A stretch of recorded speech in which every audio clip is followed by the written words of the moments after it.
Take two.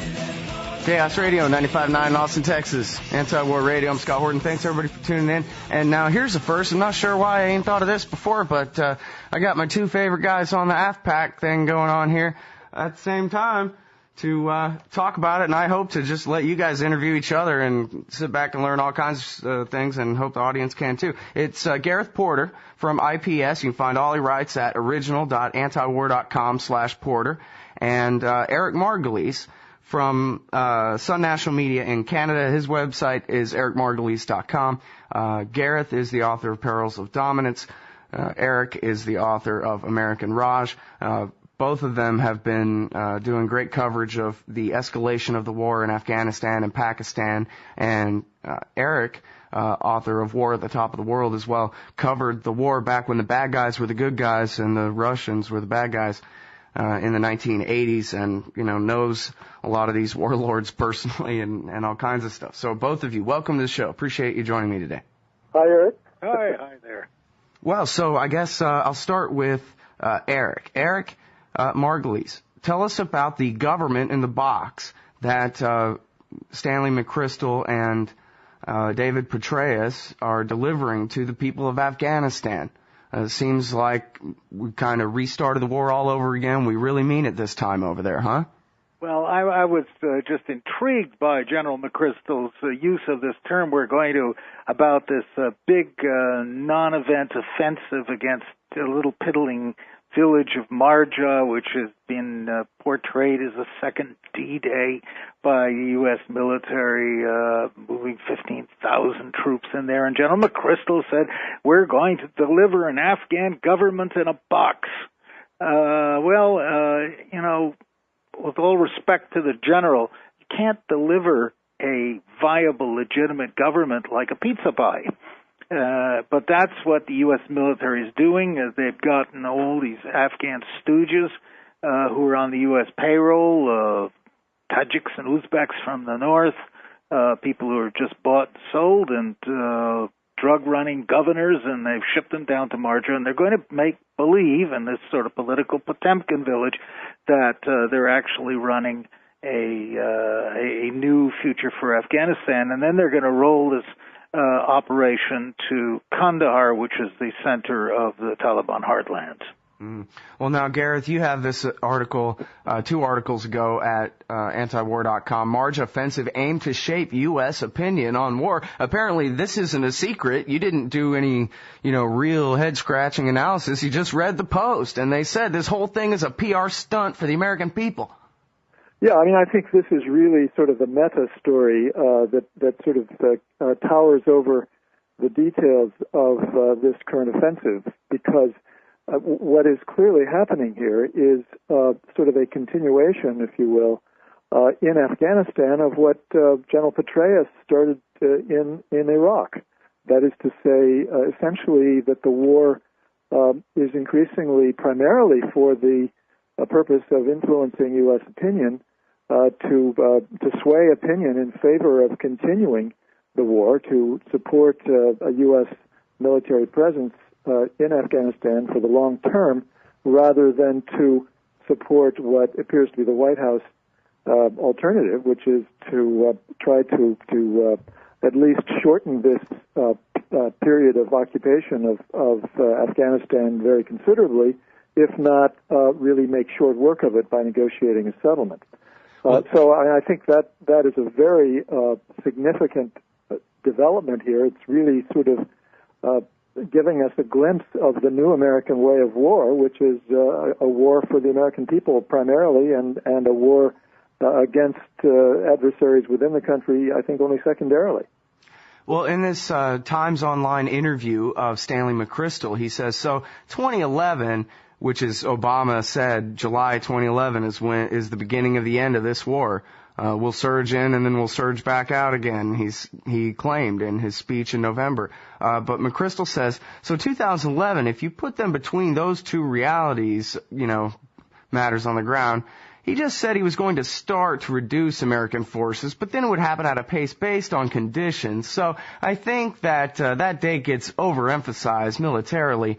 Are you telling me that Obama and the Pentagon actually have different policies about the war in Afghanistan, Gareth, or just they don't have their talking points quite straight in their first month? It does look to me like increasingly that there is a distinct difference in view from what I'm picking up little bits and pieces of information.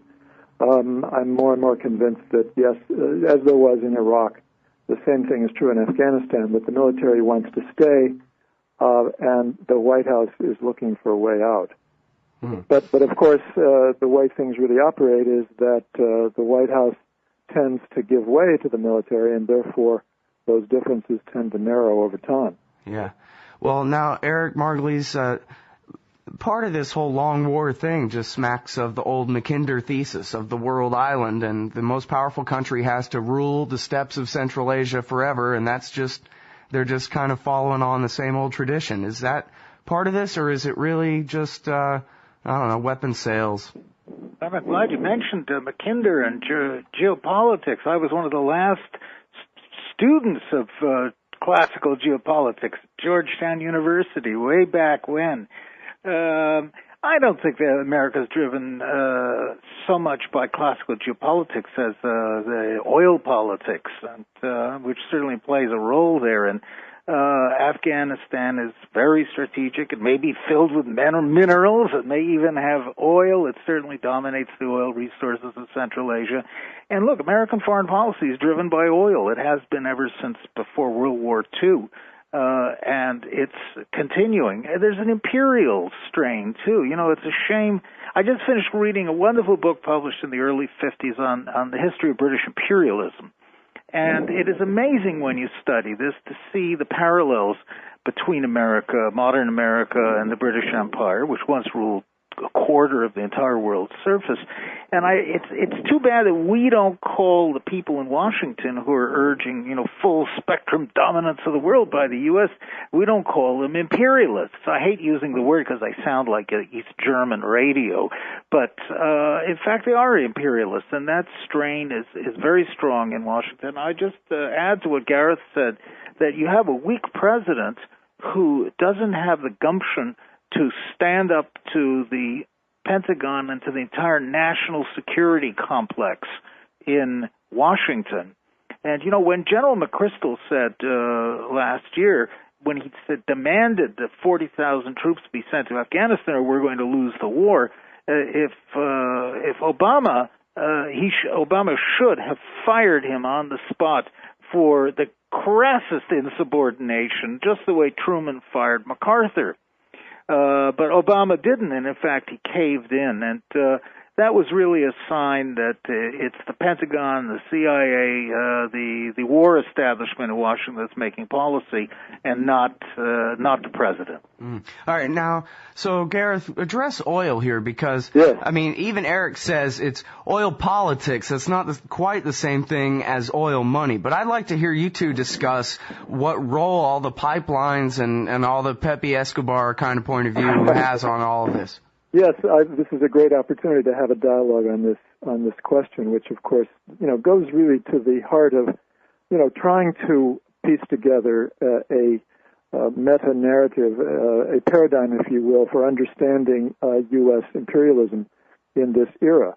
And as much as I sympathize with the whole view of sort of a traditional left economic interpretation of U.S. imperialism, I do think that in the end that pales in comparison with the more elemental drives, if you will, coming from the military and from the national security complex, which are to justify their existence in the case of the military, and B, to make sure that they look good in terms of any war that they stumble into.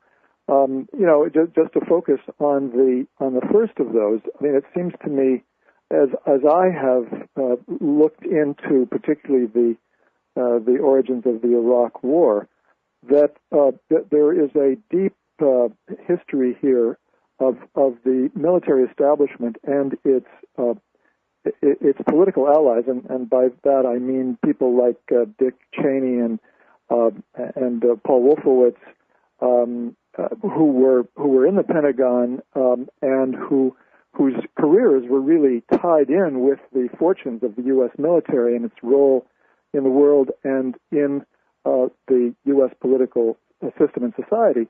Those forces were churning around in the 1990s to come up with a way of justifying not just their existence, but the kind of federal budget resources that they had been getting in the past during the Cold War era.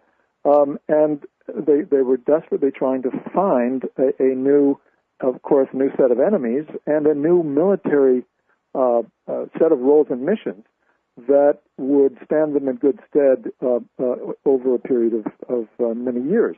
And, what they came up with, of course, was the military mission of being able to defeat the rather decrepit military forces of the Iranians and Iraqi regimes. And that really became central to the ability to justify the big budgets that they had to have in order to maintain the health of the military, if not of the state. And so, I find that there was here an internal dynamic within the Pentagon that has a great deal to do with the fact that you have Cheney and Wolfowitz and Rumsfeld coming in with the Bush administration demanding a war in Iraq. And then the second point I want to make, and then I'll turn it over to Eric, is that, if you really look at the position of the oil companies at this critical moment between 2001 and 2003, what they wanted was to make a deal with Saddam to put more oil on the market. They were not interested in a war in Iraq, which I think they felt quite rightly would set them back rather than would really be to their advantage. So that's in a very broad nutshell, if you will. Well, add one more thing before we turn it over to Eric Margolis here. Add one more thing about the oil pipelines in Afghanistan, and there's Iran and China and the Shanghai Cooperation Organization and all these things. Is the Pentagon strategy to at least try to keep this oil out of the hands of others or something? My point about Afghanistan, Scott, would be that the military really did not want to have anything to do with Afghanistan. Of course, they're not the ones who made the ultimate policy decisions, but certainly the military itself was very averse to war in Afghanistan, and for obvious reasons. That was a rational response to the reality, the geographical, physical reality of Afghanistan, as well as the history of Afghanistan. They wanted to have nothing to do with it. They were really pushed into it only after 9/11. All right, now, Eric, what do you think about all this? What role do you think that the oil companies play, or even just the Pentagon's opinion about who controls oil resources in Central Asia there? Let me start with the Pentagon. Having been an occasional consultant on South Asia, Muslim affairs to the Pentagon, I was able to see that there is a considerable diversity of view in the Pentagon. It's always portrayed by critics as, sort of capitalist, fascist warmongers, the usual sort of Radio Moscow type thing. But in fact, there was great opposition in the Pentagon to the war, against the wars in Iraq and Afghanistan, primarily from institutional points, not for morality, but the feeling that it would run down the U.S. military, would never be properly funded. And we see that happening because, and now there's intense opposition to a war against Iran. The Chief of Staff of the Air Force once said to me, he said, the average age of the U.S. Air Force aircraft is something like 28 years old. The equipment's very old, it's run down, and now the Gates in the Pentagon is forcing the Pentagon to reconfigure the U.S. military for colonial expeditionary warfare, bringing in all different kinds of equipment to fight guerrillas. What happens if there's a real war against North Korea or down the road against China or possibly against India? one day against Russia, the U.S. is going to find itself like the British Army was on the eve of World War I, trained to fight dervishes and Zulus and Afghans in these little colonial wars, but not trained to fight a modern army and a modern warfare. So that's one major issue. The other is the oil companies, they wanted to build their pipelines through Afghanistan, no doubt about it. And as long as Taliban was talking to the U.S. oil consortiums, Washington gave the Taliban government money up until 4 months before 9/11. But when Taliban gave the deal to an Argentine consortium, suddenly they went on U.S. black books. This whole area, I call it Pipelinistan, is crisscrossed with plans for oil pipelines and gas. One thing is for sure, the U.S. is damned and determined that Iran will not be able to export its oil anywhere, and particularly not to India, across Pakistan to India. And while the U.S. has been doing its best to block their support of export of Iranian oil there, the Chinese have run a major pipeline down into northern Iran and are now hoovering up Iranian oil in spite of the U.S. efforts. So it's been an awkward situation. And what's happening is that these pipeline politics are bringing the U.S. and Russia increasingly into a sort of a mid-level confrontation, which is dangerous because, as I've often said, the most important American foreign policy issue is not the Middle East or Israel or Iran or anything else. It's maintaining good relations with Russia, which has thousands of nuclear weapons. Here. Yeah, and sharing a frontier with them. I mean, we have the whole Alaska Bering Strait thing and whatever, but, I mean, we saw in August of 2008 a border conflict with Russia when our proxy Georgia invaded the breakaway South Ossetia there and killed Russian troops, and the Russians responded. And we now know that Dick Cheney was advocating missile strikes against Russian troops in Georgia and was talked out of it by the wisdom of Stephen Hadley. And boy, oh boy, talk about, picking a fight where you don't belong. I mean, most Americans can't even find Georgia. But so now let's get back to Pakistan and Afghanistan here, because, Gareth, you got this great article called Defying U.S., Pakistan Keeps Custody of Baradar. And this is a major Taliban leader who was arrested by the Pakistanis, and they're not even sharing him with the CIA. And so there's this whole story here, but then there's a story about, what this means, how we're to interpret this action or lack of it by the Pakistanis here. Right. Just to be clear now, precisely what has happened is that the Pakistanis kept the CIA completely away from Baradar for 2 weeks, roughly 2 weeks after he was put in jail or brought into custody. And in those vital 2 weeks, obviously a lot can happen. A lot obviously did happen in terms of understandings reached between the Pakistanis and Baradar. And I think it seems pretty clear that part of those understandings had to do with the fact that what they were really doing was protecting him from the Americans and giving him an opportunity to function in both in terms of peace diplomacy and carry out other functions from his cell, despite the fact that the Pakistanis will continue to act as though he is in custody and is in detention. It looks more and more like this is safe haven rather than normal detention. And of course, the CIA has been allowed to question him, but only in the presence of ISI, people who are hovering around and making sure that nothing untoward happens. And the Americans have made it very clear that they've been unable to get anything out of him that's worth anything in terms of strategic or tactical intelligence.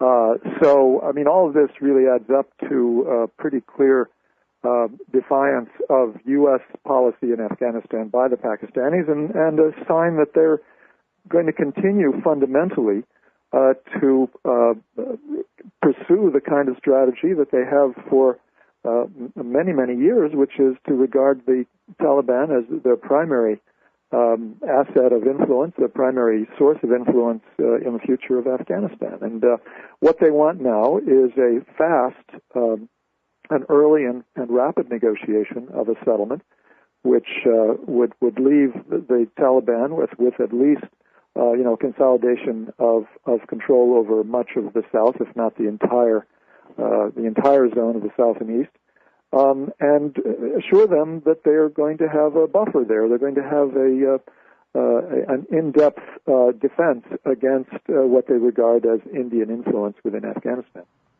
Eric? This is all very mysterious and murky business. To understand it, we have to realize that Pakistan has two governments. One is the civilian government, which is really just puppets for U.S. policy, and then there's the military, which is the real government of Afghanistan, and the intelligence service, ISI. Pakistan has been forced to follow policies, or either forced or bribed to follow policies regarding the war in Afghanistan, Taliban, the tribes, the Pashtun tribes on Pakistan's northwest frontier, that are totally inimical to Pakistan's national interests, illogical for Pakistan, and opposed by over 90% of Pakistanis. So what we see is a lot of shadow boxing, play acting here. The Taliban leaders who were arrested were not field commanders. You don't run the war in Afghanistan against the Western occupation forces from a madrasa outside of Karachi when there are no decent communications available. These were people who were potentially a peace party within being cultivated by the Pakistani intelligence. They were the so-called moderates who were going to be trotted out.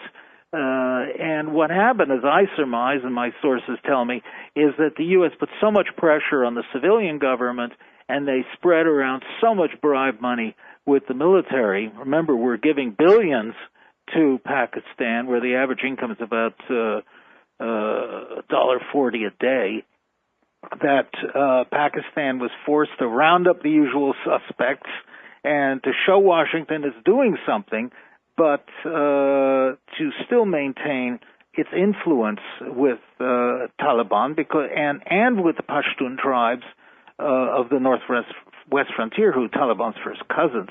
And Pakistan will continue this policy. There is rising fury in Pakistan over U.S. CIA drone attacks that have killed thousands of Pakistani civilians and are enraging the whole country, and which the government, by the way, is not even informed about until after they happen.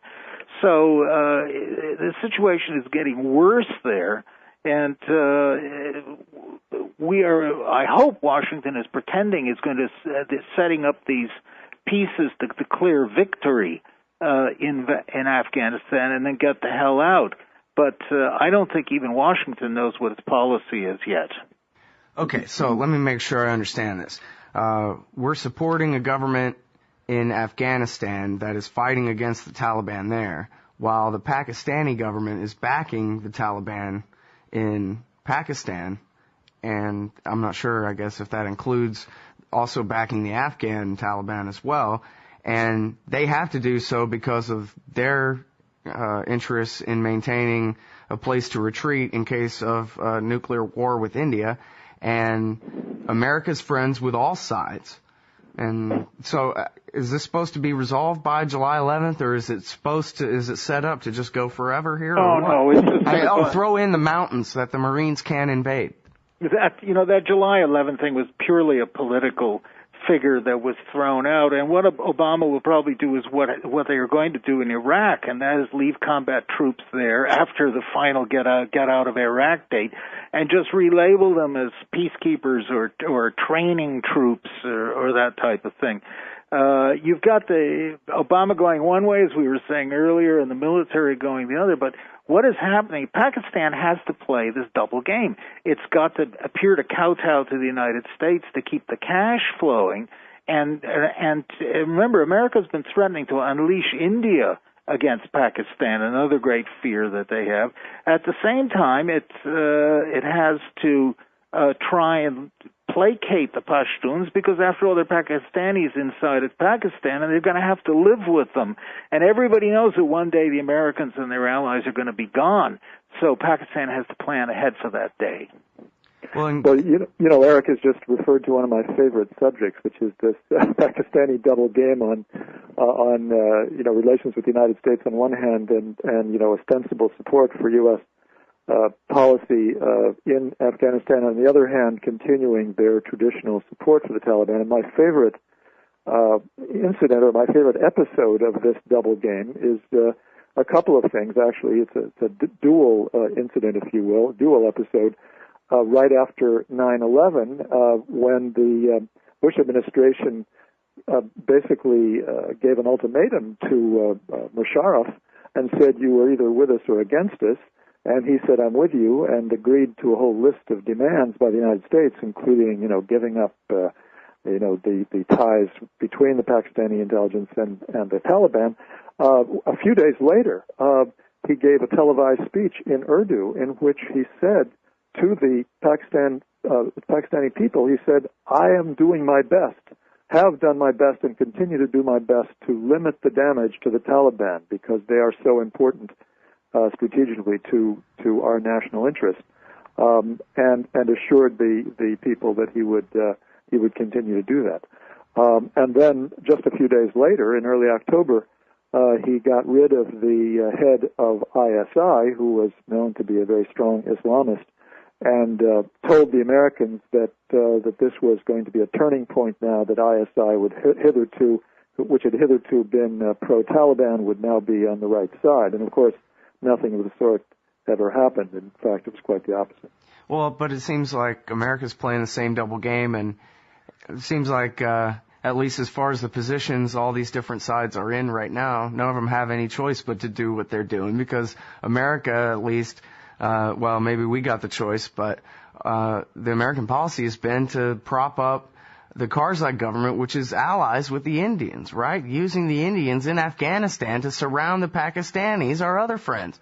No wonder they're backing the Taliban, Gareth. But, Scott, I was told in Delhi that the Indians have now 1,000 agents from RAW, the Indian Intelligence Service, active, and they've sent $1 billion in aid. This is a poor country to Afghanistan, so the Indians are digging their influence in there as fast as they can. I just want to make one other quick point from what Gareth was saying, playing double games. You know, if you really want to understand what's going on there, go back to these wonderful 1930s Hollywood epics like Four Feathers and Drums and Kim.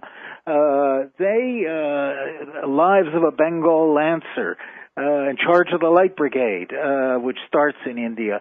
They all show these deceitful Afghan chiefs, Surat Khan, who are smiling at the British and welcome, you are my brothers, and then preparing to machine gun them at night and stab them in the back. It's all vintage Afghan stuff. It's still going on.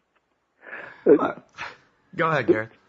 Sorry, yeah, you were just talking about the Indians and their relationship to Karzai. Just one, I think, very important point that somewhat modifies that picture.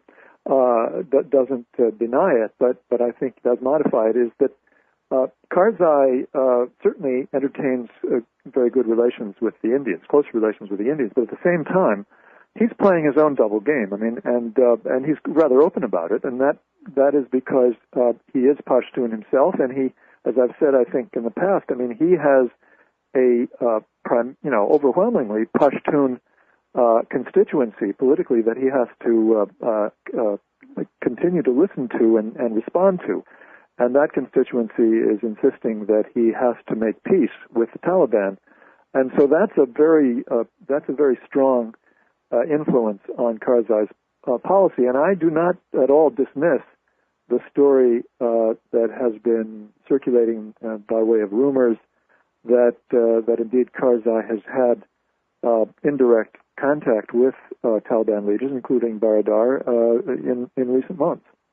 All right, now can the two of you help parse the Afghan Taliban here and the Pakistani there and the Haqqanis and who are these different people, and Mullah Omar, who's tied to who, and is it the case at all, I guess as the common narrative would have it, and we'll start with you, Eric, because I know you really know these people, is it really the case that the only insurgency is among the Pashtuns and that the other ethnic factions are basically working as the Quislings with the Americans right now, or is that just the oversimplified Western media kind of version of events here?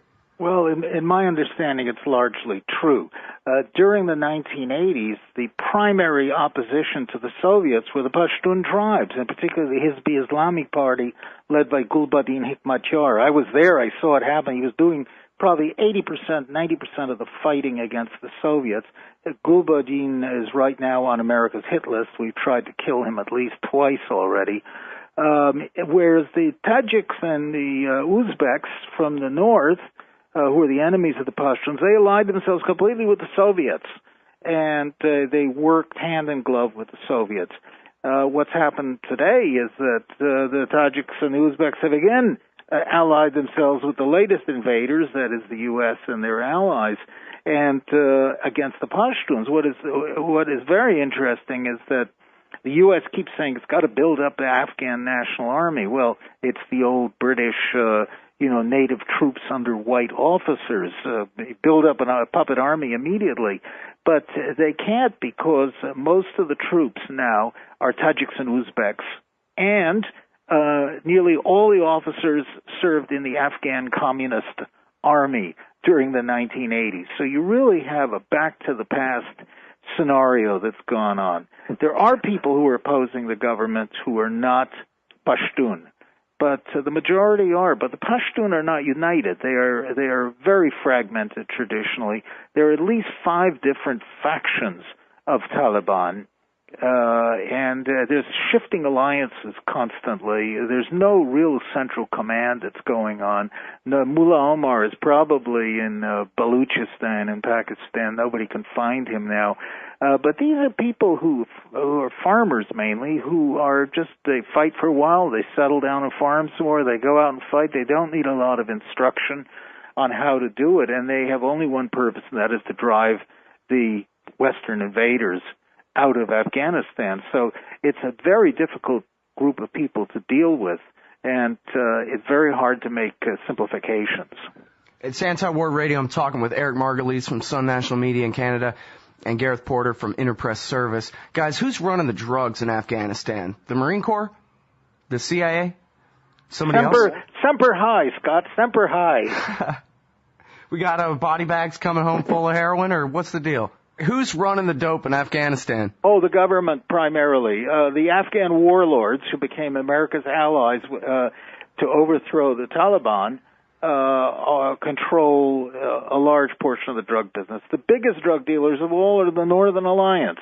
These are the sort of Tajik mafia that became the first American ally when we invaded. Our special forces went with them, and CIA guys went with them and marched on Kabul and overthrew the government. And the power behind Karzai, he's just a figurehead, an amiable one, but a figurehead. The real power is the Tajik Northern Alliance.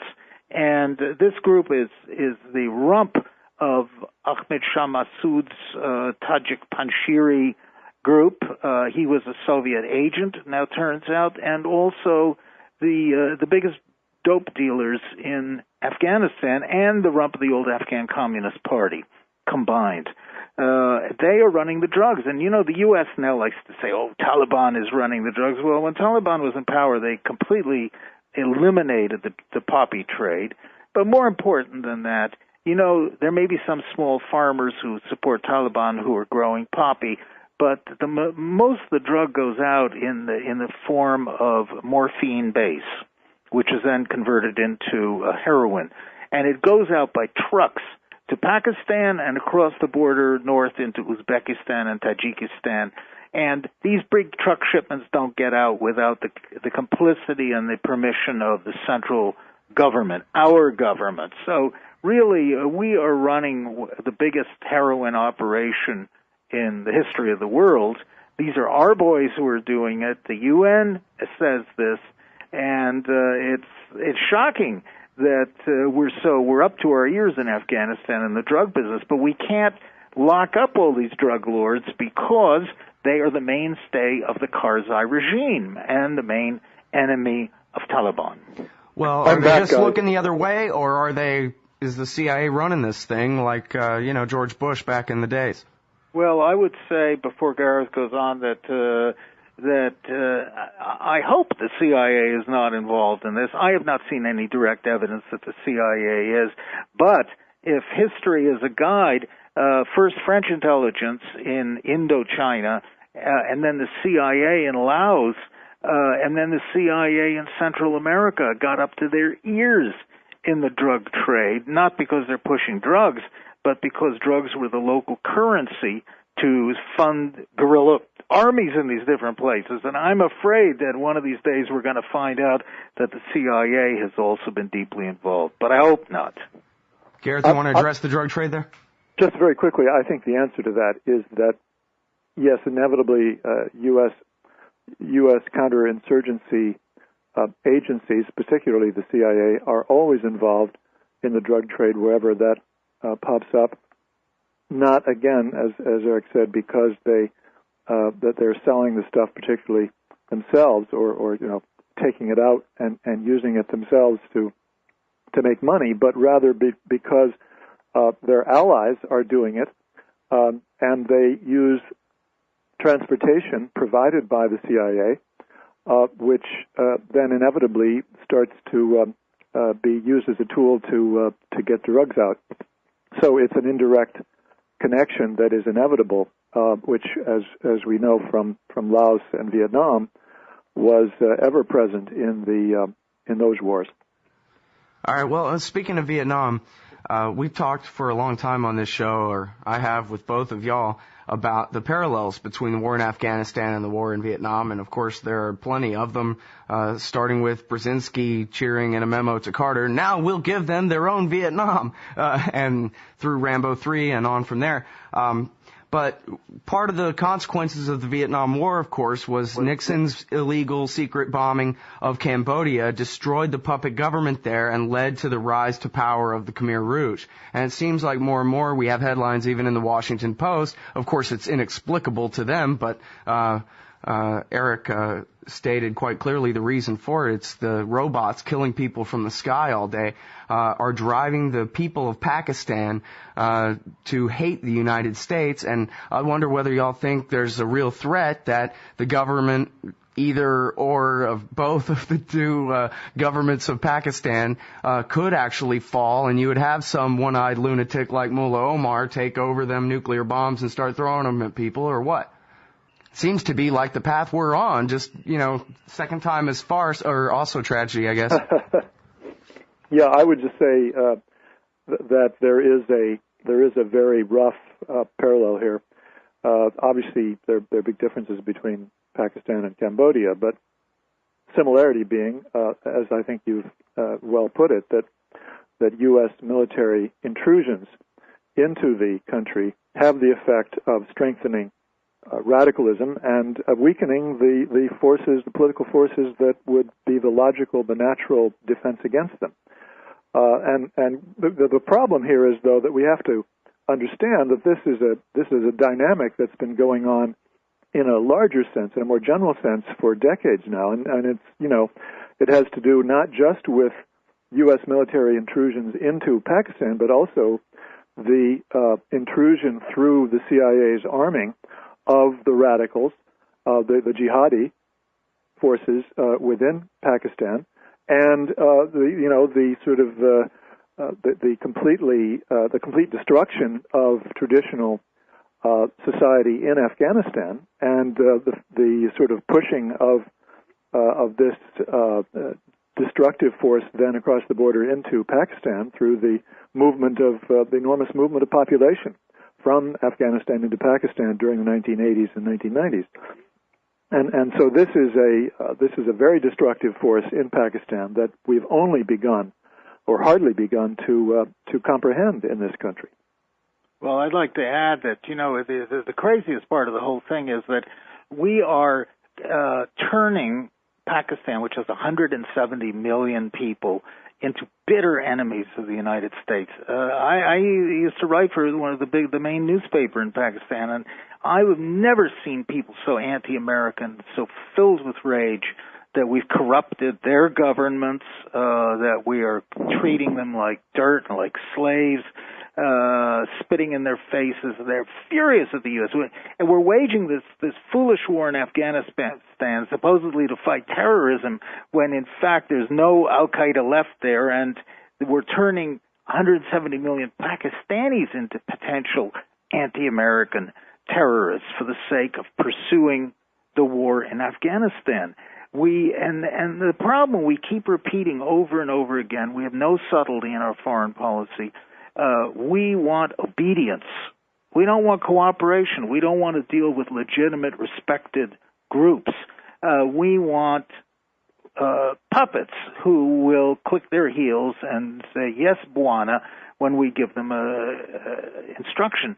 And you can look at this in Afghanistan or even Pakistan's civilian government. It reminds one very much of Vietnam, when we cultivated the worst elements in Vietnam, the drug dealers, the smugglers, the weird Christian sects, and a small coterie of military people. We've done that all over the third world, and we're going to get the same results in Pakistan and Afghanistan, that we're just a hollow shell that's going to collapse. So we have learned nothing from Afghanistan. In fact, in one of my recent columns, I got a great quote from the New York Times in 1967 editorial lauding the wonderful election they were holding in Vietnam, as this was going to be a triumph of democracy and put Vietnam on the road to freedom and democracy. Thank you, New York Times. That's great. That's nice. All right, well, both of you, go on. Talk about the war on terrorism. Gareth, ask Eric Margolis a question. He was in Vietnam, and he was there for the Mujahideen War of the 1980s. Well, I mean, this is a great opportunity indeed to draw on your vast experience and knowledge. I'd like to focus in a little bit more on Pakistan and ask you what you see as the most likely developments as things are now, in train. If you continue to follow the trend lines, if you will, over the next couple of years, what do you see happening in Pakistan? Well, Gareth, I'm very concerned for Pakistan. I see the place like a kettle about to blow its lid or blow its top off. The country is extremely fragile. The government is beneath contempt in the view of most people, the civilian government. I think Zardari is going to be ousted soon. I think if Nawaz Sharif comes in, they'll have a more respectable and popular government, but Washington's against him because he's been tarred with a brush as a soft on Islamists. Right. Wrecking the civilian governments through unbelievable corruption. I was watching the Russian news yesterday, and I saw an item, I don't know if it's correct or not, but that the U.S. plans to spend $50 million on a new program to influence Pakistani journalists. I was very surprised. I was shocked because I thought we bought them all already, but apparently they're going to spend $50 million more. Well, they'll just rehire Karen Hughes to go over and explain to them that we're using our Reaper drones to murder their little babies because we love them. And by the way, don't think that we're just a bunch of materialist atheists. We know that's why you attack us. We actually really, really, really believe in Christianity, and that's why we're using robots to kill you. And that'll clear everything up. And General McChrystal is actually a Christian crusader who's trying to bring light to the heathen. If only they understood that, they would appreciate it. Obviously, from that name, what else could he be? McChrystal, after all. Yeah. Anyway, just to finish my point, I'm afraid that Pakistan's going to have another military coup. It seems almost inevitable as the government becomes totally discredited. Pakistan has abased itself. They've sold the whole country. The army's rented itself out. The ISI intelligence people have. The civilians have. Everybody's working for the Yankee dollar. Somewhere deep down in Pakistan is some national pride.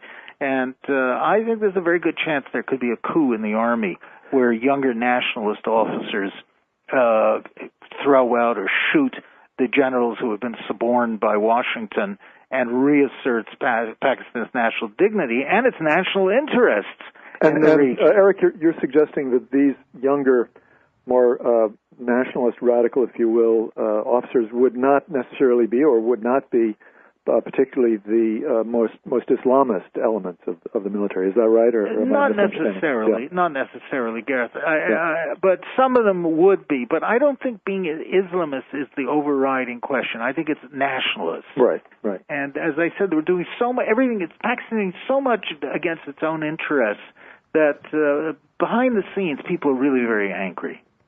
And one other question that I have for you about Pakistan is the degree to which there is as well a development in the heartland, if you will, of Pakistan, the Punjab region, where real social revolution is tending. And this is a question whether this is the case, whether there is social revolution that is tending to coalesce with Islam in some fashion. Is that a trend that really needs to be looked at as a serious possibility? Well, that's a good question. We do see signs of an Islamic sort of a poor people's movement who are moving against these very rich landlords because they're 1% of the population, or half of 1% of the population in Pakistan owns everything. And the rest of the people are just plunged in misery and ignorance. And there is a growing movement in Punjab, as there is in the Northwest Frontier, sort of a popular revolution against wealth. It's not Islamist so much as it's driven by economic things. It's close. There's a similar movement going on in India, in central eastern India, called the Naxalites, and they're Maoists. But again, they're peasants armed with small arms and things, and they're fighting the government trying to seize land. Pakistan remains a feudal country run by feudalists, and including the Bhutto family. So this is inevitable, but I don't think this is going to be a major factor anytime soon. Thank you. Well, this is one of the ways I know that I'm a really great radio host, because when I have a chance to ask or to let Gareth Porter ask Eric Margolis a question, it's the same ones I was going to ask. So, you guys are brilliant. I'm passing my own test here, my Gareth Porter standard for what's a good question or not. Well, so I guess, we got very few minutes here, but can we address at least the question of how serious the war party is about threatening Iran all the damn time? I'm so sick of this. Let's ask Gareth to answer this. Well, this is the question of the next several months, as far as I'm concerned. It is the primary threat to world peace, and really needs to be analyzed very, very carefully. And the answer, I think Eric, gave a big part of the answer already, which is that the U.S. military and the Pentagon are absolutely unalterably opposed to this. And that this does impose, I think, pretty strong discipline on the Obama administration. There's only one possibility that I can see that would seriously, increase the likelihood of a strike, not by the United States, but by Israel.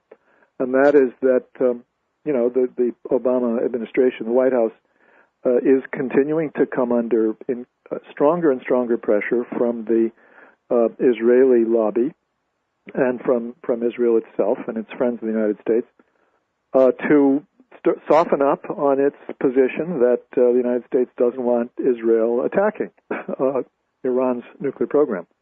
You're seeing this almost every day in the New York Times, the Washington Post, the Wall Street Journal. Somebody of those three papers almost always has something advocating that the White House start adjusting its policy to what is the inevitability that Israel is going to attack Iran. Now, there is no inevitability about it, but I do think that it is a very serious possibility, and that the Israelis want very much to get the Obama administration on board. They want Obama to privately pass them the secret codes that they have to have in order to pass through U.S.-controlled airspace. That's really the problem that Israel has. I really don't think they have much of a chance of doing anything unless they can pass through the U.S.-controlled airspace in Iraq. So that's really the one thing that gives me the greatest pause at this point. Yeah, I mean, I'm looking at antiwar.com, news.antiwar.com today. Jason Ditz, U.S. visits to Israel seen trying to prevent attack on Iran. Top U.S. officials continue to press for sanctions.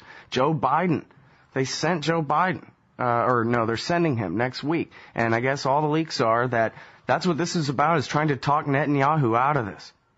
And, I just read something the other day. God, we only got a couple of minutes here, but there was just something the other day about a war game at, Brookings? Is that right, Gareth? That's right, yeah, there was one at Brookings, yes. Yeah, and the whole thing was a giant disaster, right? Well, I mean, what I got out of it was, once again, that the scenario that everyone is obsessed with is that, that the White House is being importuned by the Israelis to let them attack.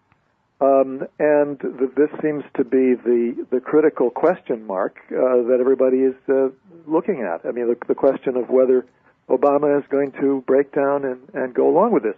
And I don't rule that out. I mean, I think that Obama is politically weak enough, personally weak enough, I guess I should say, that it's not out of the question. But I would say this, that if he were to give the order to pass the secret codes to the Israelis, you would have a quite legal and appropriate sort of set of refusals by the military leadership. I think Mullen would resign. I think other members of the Joint Chiefs would resign, perhaps not the Air Force, because the Air Force is, I'm afraid, too tight with Israel. But there would be a very public resistance by the military leadership, and perhaps even by the civilian leadership. Well, as the last word, there is another school of thought that says that this is a charade being put on by the U.S. and Israel is playing the attack dog, and Obama says, you don't give in, I'm going to release those crazy Israelis on you, and they're going to blow you to kingdom come. So that's a possibility, too. And you get conflicting messages coming out of Israel. I think the former Air Force commander just said that Israel couldn't take out or destroy Iran's nuclear infrastructure. On the other hand, we learned that the wild and crazy Iranians have just moved all of their 20% enriched or slightly enriched uranium out of doors to a big shed, making it a fantastic target for anybody who wants to attack. So it's very hard to understand what's really going on behind the scenes. Right, but the problem is just playing games can be really dangerous when you're talking about playing games with aggressive warfare and at least 2 nuclear-armed states against a helpless one in this case. Just to be clear, though, very quick, 30 seconds. Iran clearly has only done that very temporarily in order to be able to do the 20%, roughly 20% enrichment, and then it goes back down to underground. So that that's a whole other topic for a whole other show now. We're all out of time. Thank you both very much for your time today. Cheers, Gareth. Cheers, Scott. Thank you, Eric. Bye-bye. All right, everybody. That's Eric Margolis and Gareth Porter. 2 of the very best for you on Anti-War Radio, and we'll see y'all here tomorrow, 1 to 3 Texas time.